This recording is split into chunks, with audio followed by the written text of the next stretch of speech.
Welcome to our May 2019 Park City Market Talk webinar. I'm Ron Wilstein, a broker at Keller Williams Luxury Properties in Park City, Utah. And I'm Dean DeLeon, the buyer's consultant for the Wilstein team. And we are reporting from Park City, of course, and as you already know, the ski resorts are closed. Deer Valley and Park City have closed for the ski season. This is our transition, belovedly known as the mud season, as we look forward to summer in Park City, and it can't come soon enough. We do have plenty of activities to look forward to. You can get in a hot air balloon, go hiking, the ropes course up the Utah Olympic Park, as well as the bobsled. They jump into the pool and do aerials. They do climbing up there. Then obviously we have mountain biking. The trails aren't ready for it yet. There's a few trails that are opening up in Round Valley, but they're still a little muddy up there, so stay off them here for a little while longer. And then when you're done with that and it's time to dust off the dust, head over to the Jordanelle and you can do some water skiing or wakeboarding, tubing, you name it, lots of fun things to do there. And then as the night drops, the Deer Valley hosts their concert series, so that's always great. We've got a wonderful lineup. Those are just the 4 leading shows for this upcoming season. But you can also head over to the Canyons Village at the Park City Mountain Resort and enjoy some concerts there. And then at the base of Park City, there's, of course, miniature golf and alpine slide, a lot of fun things. So Park City rocks during the summer, lots of fun things to do. Including the biggest day of our summer here is the 4th of July. Everybody comes out, streets are filled, the parade early in the morning or 11 o'clock, but then activities at the park, so always a fun time of the summer. And fireworks galore. And then, of course, August rolls around and you have the Kimball Arts Festival, and that's always fun for the family. So do things slow down during the summer, the off-season for skiing and snowboarding in Park City? Nope, they just pause. Right now they're pausing, and then they ramp right up with a lot of fun activities. So if you've never been here for summer in Park City, you definitely want to add that to your calendar for this year. What else are we going to cover, Dean? Our newest current event here in Park City is the parking lots at the base of Park City Mountain Resort have sold, and development news on the horizon. And then we're going to do a session of lightning flash facts. We haven't done this for about a year and a half, actually, where we highlight some key areas of our marketplace that really are jumping out, 30 seconds or less, and we just pound our way through that really quickly. And then we're going to wrap up with introducing our brand new 3-dimensional property value assessment for older properties.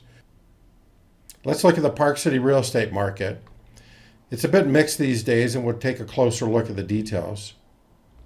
Over the past 12 months, there have been 1,275 sales total in Park City. Now that includes homes, condos, and vacant land. It's down 81 total sales, which is 6%.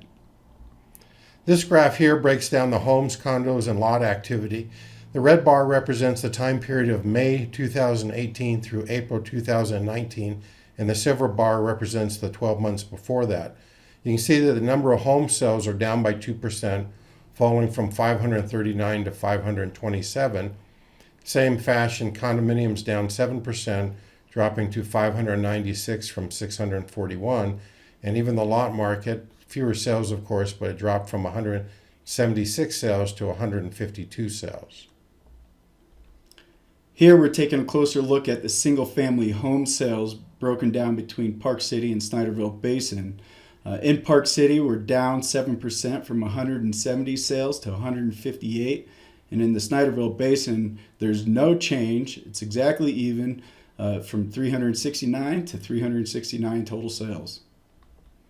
And here we're looking at condominiums. Within the Park City limits, it dropped by about 7% from 334 sales to 310. And again, in the Snyderville Basin, 7% from 307 to 286. And lastly, this is the vacant land graphs. In Park City, no change, 26 to 26. It's a small sampling either way, just not a lot of vacant land lots available in Park City proper. And Snyderville Basin saw a drop of 16% from 150 sales to 126. So the number of sales is clearly in most categories dropping. question we always want to ask is what's happening with property values? Well, the good news is they continue to rise. Here we're looking at home medium sold prices, and they're up in the Park City limits 14% from 1,900,000 all the way up to 2,175,000. That's a year-over-year appreciation. But if that isn't great, take a look at Snyderville Basin, climbing 21% from 1,040,000 median price to 1,260,000. The condo median sold prices are up as well. In Park City, we're up 13% from 765,000 to 862,000. And in the Snyderville Basin, we're up 11% from 498,000 to $552,000. And then vacant land is up 6% in the city, climbing from 907,500 to 965,000, and 4% increase in the Snyderville Basin, up to 491,500 from 472,500. So while the number of sales is clearly dropping, the appreciation in prices are clearly rising, and in most instances, double-digit appreciation. Let's take a look at time on the market. We always want to look at time on the market because it shows us what the pulse of the market is and what's really happening out there. When it comes to home sales, the average time on the market is 125 days. Now, some sales are quicker, of course, others take a little longer, but that is the average time on the market. Compare that with the length of time that home listings are staying on the market without selling, and that's 260 days. So it's more than double the length of time and without a sale. And that simply is an indicator that if you price your property correctly, it will sell within approximately 4 months on average. If you don't price it correctly, you'll be on the market double that time and still not have your property sold. Okay, so now with the current events in Park City, the big news, Vail announced the sale of the Park City-based parking lot for development. Vail announced this on April 18th, and they've entered into an agreement with a Utah-based commercial real estate investment group, PEG Companies, to sell and develop the parcels of land currently used as surface parking lots at the base of Park City Mountain. Vail says, subject to the community input and approval process by Park City Municipal, the development plan for the 3 parking lots, totaling 10 acres, will feature a mixed-use project including a full-service hotel and spa, residential units, commercial space for dining and retail, skier services, parking garages, which we're most interested in, and community priorities, so the community's input, such as improved access to public parking, traffic and transit improvements as far as the traffic flow through the base of the resort area there, and on-site workforce housing. We recently released and mailed out our Park City Link newsletter, and in this issue we specialized on new construction in Park City. You want to watch for it in your mailbox, and if you want to read it online, simply go to our website, BuyParkCity.com, and it's there and you can take advantage of it. We focused on new construction, and as a partner for the newsletter, we created a buyer's guide and seller's guide to new construction, and I just want to give you a couple of details about it. This guide is very helpful. We've broken it up so that you begin by seeing a table of contents, and it's got different geographical areas that include the canyons, Deer Valley, Empire Pass, Jordanelle, and Old Town. The key thing that we want to stress here is that we're seeing a lot of new construction in Park City, 35 new projects, and that's changing how existing and older properties are selling today and how they compete against these new ones. All right, let's turn to one of my favorite segments, which is Lightning Flash Facts. What we do is we zero in on some key factors that jump out at us, either in terms of the number of sales increasing significantly or gigantic appreciation or a combination of both. So we'll just bounce between you and I, Dean, and right. You're on. Making an appearance for the first time is Upper Deer Valley, 20 homes sold compared to 9 the year before, which is a 122% increase. Woo! With a 39% increase in median sold price at just under $5 million. Then we come over to the Canyons, 13 homes sold there compared to 20, so that's actually a decrease, 35%. We don't like to highlight that, but we do like to point this out, that The new medium sold price is $5 million. That's up 37% from a year ago. Next, we're looking at the Sun Peak Bear Hollow areas. There are 18 homes sold compared to 24 the year before, which is a 25% decrease. However, we had a 61% increase in median sold price at $1,560,000. And then making its first appearance ever, Glen Wild, 21 sales compared to 11 the year before. It's a 91% increase. Price stayed about the same, but solid $3 million. No change there. Next, we're going to Silver Creek Estates. There were 26 homes sold compared to 22 the year before, which is an 18% increase. And the median sold price is $1,332,500, which is up 28% over the prior 12 months. So it looks like people want a little bit more land as those lots are bigger out there.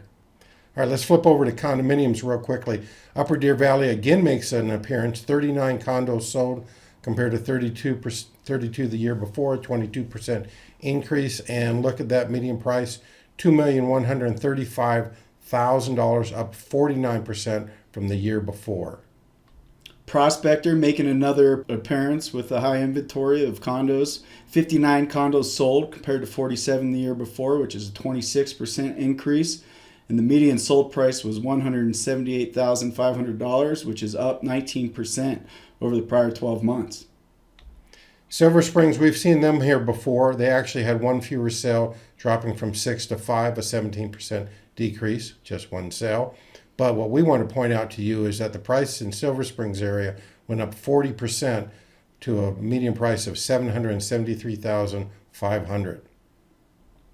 And Pine Brook has 50 condos sold compared to 43 the year before, which is a 16% increase with a median sold price of $550,000, up 12%.